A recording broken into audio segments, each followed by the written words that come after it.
To the channel Acharya Online. Please subscribe the channel and press the bell icon. नमस्कार भैया बहन, आज मैं 10वीं क्लास का अध्यापन करने जा रहा हूँ। फर्स्ट चैप्टर ही है संसाधन एवं विकास। इस चैप्टर में संसाधनों के प्रकार में कुछ शेष रह गया था।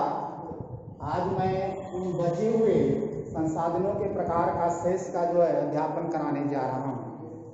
आशा है इसके पहले जो भी क्लास मेरे द्वारा लिया गया है आप अच्छी तरीके से समझ चुके होंगे, ऐसी अपेक्षा है। संसाधनों के प्रकार में जो शेष प्रकार बचा था वह प्रकार था विकास के स्तर के आधार पर, विकास के स्तर के आधार पर संसाधन 4 प्रकार के होते हैं। 4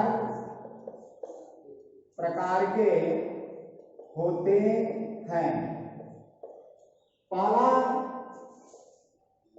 संभावी संसाधन, दूसरा वास्तविक या विकसित संसाधन, तीसरा भंडार संसाधन और चौथा नंबर पर वह संचित कोष। इस तरह से अगर हम संसाधनों के प्रकार में पहला संसाधन के प्रकार का विस्तृत व्याख्या करें तो पहला संभावी संसाधन। संभावी संसाधन वैसा संसाधन होता है जो किसी प्रदेश में मौजूद होता है, लेकिन मौजूदा टेक्नोलॉजी के आधार पर उसका उपयोग उसका सदुपयोग पूरा नहीं होता है। वह संसाधन मौजूद है लेकिन उसका भरपूर उपयोग नहीं होता है जितना होना चाहिए आवश्यकताओं की पूर्ति के लिए। आप सभी लोग जानते हैं हिमालय की तराई में, अंटार्कटिका महादेश में बहुत सारा संसाधन मौजूद है। उसी तरह से भारत के पश्चिमी दिशा में पश्चिमी भाग की अगर बात की जाए तो गुजरात और राजस्थान में पवन एवं सौर ऊर्जा का एक बहुत बड़ा व्यापक विकल्प है, लेकिन अभी इन संसाधनों का उपयोग समुचित एवं विस्तृत तरीके से कर पाना संभव नहीं है। अर्थात आने वाले भविष्य में जिस संसाधन का उपयोग विस्तृत तरीके से किया जाए वह संभावित संसाधन कहलाता है। दूसरा वास्तविक या विकसित संसाधन, वह संसाधन होता है जिसकी मात्रा, गुणवत्ता एवं सर्वेक्षण ज्ञात होता है।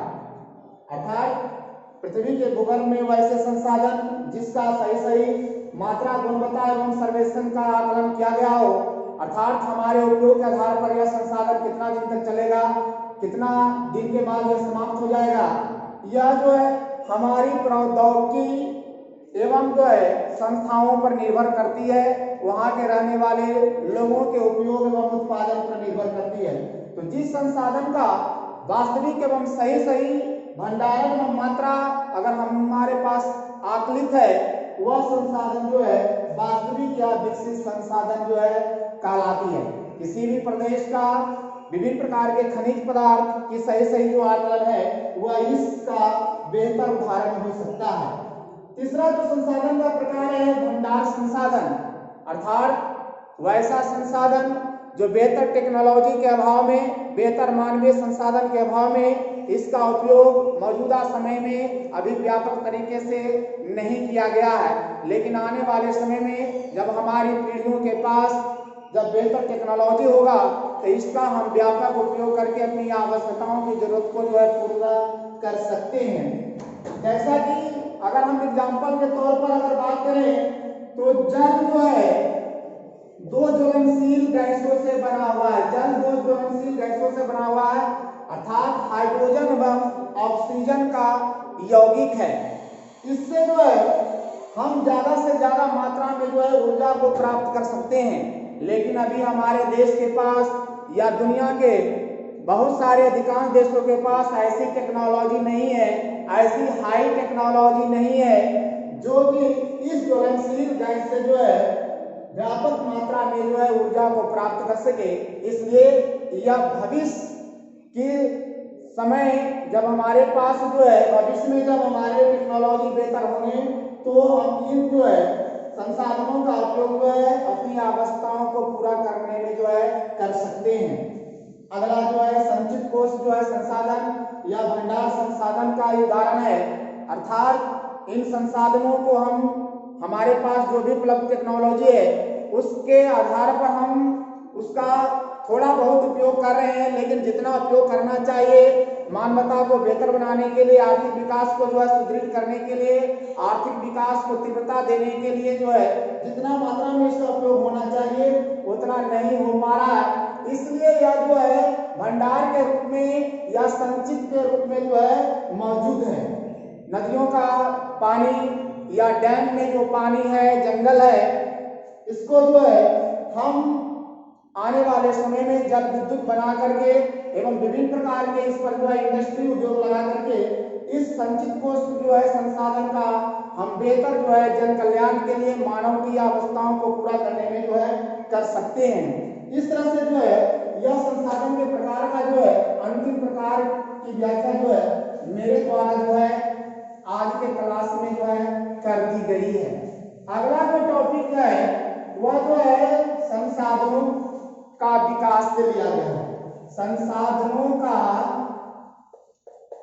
विकास, संसाधनों का विकास, यह जो है नेक्स्ट टॉपिक है।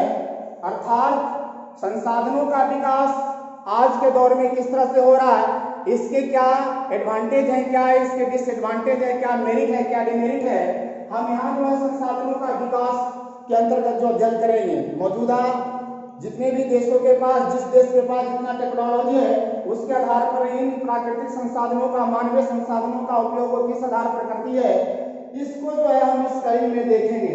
अर्थात संसाधन हमारी आवश्यकताओं की पूर्ति करता है। मानव के जीवन यापन के लिए, मानव की गुणवत्ता, मानव जीवन यापन के लिए, मानव की जीवन की गुणवत्ता बनाए रखने के लिए जो है, मानव की जरूरत को पूरा करने के लिए जो है संसाधनों का होना बहुत जरूरी है। और संसाधनों का बेहतर टेक्नोलॉजी के आधार पर विकास होना भी जो है जरूरी है, क्योंकि संसाधन हमारे जीवन यापन के लिए बहुत जरूरी है और जीवन की गुणवत्ता बनाए रखने के लिए भी बहुत जरूरी है। लेकिन बहुत सारे लोगों का मानना है कि संसाधन जो है प्राकृतिक उपहार है, प्रकृति के द्वारा हमें जो है प्राप्त हुआ है और इस गलफत में वह संसाधनों का अंधाधुंध उपयोग कर रहे हैं, इसका जो है फिजूल खर्ची बर्बादी कर रहे हैं, विवेक के साथ इसका उपयोग नहीं कर रहे हैं। इस तरह से लग रहा है कि कुछ ही समय में जो है विभिन्न प्रकार के संसाधन का भंडार जो है वह समाप्त हो जाने वाला है और आने वाली पीढ़ियां जो है वह विकलांग हो सकती है। इस तरह से जो है प्राकृतिक संसाधन को मानते हुए कई लोग जो है इसका धड़ल्ले से या कई देश इसका अंधाधुंध उपयोग कर रहे हैं, लेकिन जो है इसके कई जो है दुष्परिणाम हो सकते हैं। जैसे अगर इसके जो है अगर दुष्परिणाम की अगर बात करें, इसके जो है अगर दुष्परिणाम की अगर बात की जाए तो यह जो है दुष्परिणाम जो है कई प्रकार का हो सकता है। कई प्रकार के जो है यह अलाभप्रद हो सकता है, कई प्रकार के अलाभ जो है प्रद जो है अलाभप्रद हो सकता है। पहला जो है कुछ मानवों के द्वारा जो है संसाधनों के लालच बस जो है अंधाधुंध इसका जो है भंडारण एवं उपयोग किया जा रहा है। कुछ मानवों के द्वारा लगातार संसाधनों का उपयोग करने के कारण, उस पर अपना वर्चस्व स्थापित करने के कारण जो है समाज दो भागों में बट गया है, आर्थिक खाइयां उसमें आ गई है। एक वर्ग जो है वह संसाधन संपन्न हो गया है, वहीं दूसरा वर्ग जो है संसाधनहीन हो गया है। गरीब लगातार गरीब होता जा रहा है और अमीर लगातार जो है अमीर बनता जा रहा है। ऐसा संसाधनों के अत्यधिक उपयोग एवं संग्रह के कारण हो रहा है। तीसरा जो है संसाधनों का अंधाधुंध उपयोग के कारण जो है कई प्रकार के जो है वैश्विक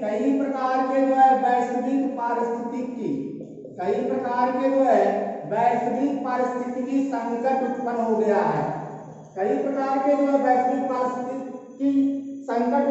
है। जैसे भूमंडलीय तापन में वृद्धि हो गया है, पर्यावरण प्रदूषण में वृद्धि हो गया है, ओजोन मंडल का जो है अपक्षय हो गया है एवं भूमि निम्नीकरण जैसी गतिविधियां बढ़ गई है। अगर हम इस दुनिया को अगर बचाना है, विश्व को क्रांति से अगर बचाना है, विश्व में आर्थिक खाइयों को अगर जो है निपटारा करना है, समाज में गरीबी और अमीरी की जो है चौड़ी होती खाइयों को अगर पाटना है, तो हमें विभिन्न प्रकार के संसाधनों का जो है प्लान के तहत, योजना के तहत जो है उसका उपयोग करना होगा, विवेक के साथ उसका उपयोग करना होगा, बुद्धिमानी के साथ उसका उपयोग करना होगा, कंजूसी के साथ, न्यायोचित भावना के साथ जो है बेहतर टेक्नोलॉजी के माध्यम से जो है उसका उपयोग करना होगा। अगर आप ज्यादा दिनों तक अगर किसी भी प्रकार के संसाधन का, किसी प्रकार के खनिज का अगर उपयोग अपने विकास में करना चाहते हैं, तो इसका उपयोग जो है आपको बुद्धिमत्ता के साथ, विवेक के साथ, न्याय के साथ, बेहतर टेक्नोलॉजी के साथ ही करना होगा। अगर जो देश ऐसा नहीं करता है या जो वर्ग ऐसा नहीं करता है, वहाँ जो है संसाधनों का मूल्य या उसका उपयोग एक लंबे समय तक नहीं किया जा सकता है। इस तरह से जो है संसाधनों का अगर एक लंबे समय तक अगर हम उपयोग करना चाहते हैं, तो इसके लिए हमें जो है सतत अस्तित्व को बनाए रखने के लिए, आप सभी लोग जानते हैं कि इस पृथ्वी पर विभिन्न प्रकार के पादप प्राणी पाए जाते हैं, विभिन्न प्रकार के जंतु प्राणी मतलब प्लांट एनिमल जो है, प्लांट किंगडम है, एनिमल किंगडम है, बहुत प्रकार के छोटे या बड़े जो है स्पीशीज पाए जाते हैं। तो सभी जीवों के अस्तित्व के लिए जो है इस पृथ्वी का जो है बेहतर होना बहुत जरूरी है। पृथ्वी रहेगी तभी सारे जीव रहेंगे, अन्यथा जो है पृथ्वी के समूल नष्ट होने के साथ ही सारे जीवों का जो है समूल भी नष्ट हो जाएगा। तो हम जो है बेहतर संसाधनों का इस्तेमाल या पर्यावरण का इस्तेमाल, पृथ्वी का संरक्षण जो है सतत पोषणीय प्रक्रिया के तहत, सतत जो है पोषणीय विकास या प्रक्रिया के तहत जो है कर सकते हैं। इसके लिए जो है सतत पोषणीय आर्थिक विकास, सतत पोषणीय आर्थिक विकास की प्रक्रिया को अपनाना होगा। सतत पोषणीय विकास के लिए सतत पोषणीय आर्थिक विकास की प्रक्रिया को अपनाना होगा, तभी जाकर के जो है सारे जीवों का अस्तित्व जो है इस पृथ्वी पर कायम रह सकता है और उन जीवों का जो है बेहतर पर्यावरण मिल सकता है। अब सवाल उठता है कि यह सतत पोषणीय विकास क्या है? सतत पोषणीय एक आर्थिक विकास है, अर्थात हम विकास करेंगे लेकिन हमारा विकास हो, लेकिन पर्यावरण को कम से कम नुकसान हो। पर्यावरण के नुकसान पर हम जो है ज्यादा दिनों तक विकास की धरोहर को खड़ा नहीं कर सकते हैं। और विकास की प्रक्रिया हमारे आने वाली पीढ़ियों की जो है आवश्यकता को देखते हुए किया जा सके, उनकी जो है आवश्यकताओं की अवहेलना ना करे। इस तरह से आप सतत पोषणीय आर्थिक विकास की प्रक्रिया को अपना करके जो है आप संसाधनों का बेहतर इस्तेमाल कर सकते हैं और आने वाली पीढ़ियों की भी जरूरत की या आवश्यकताओं की जो है पूरा कर सकते हैं। अगले क्लास में जो है हम नेक्स्ट टॉपिक के साथ जो है पुनः जो है यहाँ उपस्थित होंगे। आज बस इतना तक ही है, इसलिए धन्यवाद।